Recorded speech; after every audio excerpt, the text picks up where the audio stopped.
All right, so I'm going to start here with Chapter 8, Exercise 4, and we're going to draw a couple of lines using coordinate point entry. That's going to talk about the difference between incremental coordinates and absolute coordinates as we enter these in and what you have to do for both of them. Then we're going to use the couple of different circle drawing tools, as well as a couple of the different arc drawing tools, just to get you familiar with some of these other drawing tools that we're given and have available to us here in AutoCAD. So we're going to start with the lines, and there's two horizontal lines and one vertical line. Now you'll notice we're going to draw the horizontal line that's on the left that has a starting endpoint of 3 comma 5 and a ending endpoint of 4.4 comma 5. The horizontal line on the right has a coordinate point that starts at 7.6 comma 5 and ends at 9 comma 5. So we're going to enter these coordinates in. So I'm going to start by drawing my line. So click up here at your line, and that first coordinate is 3 comma 5. I hit the enter key. Now, so oh, I got my ortho turned on. Let me turn that off for right now. My next coordinate here is, and I can just enter this in, 4 comma 4 or 4.4 comma 5. Now, I want you to see what happens when I hit the enter key here. So our line is not a horizontal line. It is at going off at an angle. So we just entered what we call a incremental coordinate. So if I look, I'm going over 1, 2, 3, 4.4 in the X and 1, 2, 3, 4, 5 in the Y, which is exactly what I told it to do, but that wasn't what we wanted. We wanted the absolute coordinate, not this incremental coordinate. So I'm going to delete that out. Let's start back over. The keying sequence is a little different here. So we'll get the line. We're going to specify that first endpoint again. It's 3 comma 5. Enter. So now my next coordinate again is going to be at 4.4 comma 5. Now, instead of hitting enter here, I want to hit the tab button. I've got the tab button there. I'm going to left click on my mouse, and that places that absolute coordinate. Right click, enter to exit the command out of the command. So now you can see here is my first horizontal line using coordinate points. So we're going to go ahead and do the next one again. So I'll right click, repeat line.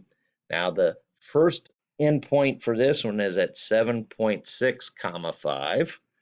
So place that in, and now I'm going to go 9 comma 5. Remember the keying sequence here now is to hit tab and then come over and left click on my mouse to place that, right click and enter to get out of the line command. So I'm going to right click, repeat line. Now this is the vertical line. The endpoint there is at 6 comma 8. Hit my enter. And going down now, we also know that the center of this is at 6 comma 5. And tab, we'll right click, and we'll left click and enter. So let me go ahead and take my grid off here for a moment. So now you can see what we've got, the two horizontal lines and the vertical line where they need to be.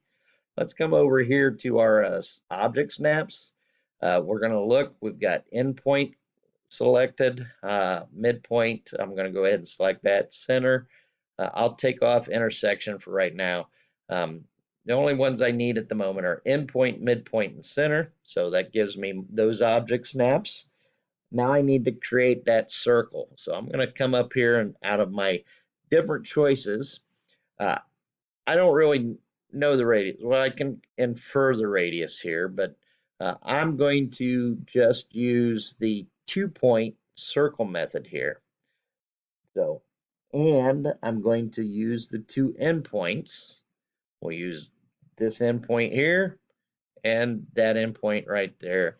And I've got the center circle there. So Next, we want to go ahead and create the arc. We'll create this bottom arc right here. So let's see which arc tools we have.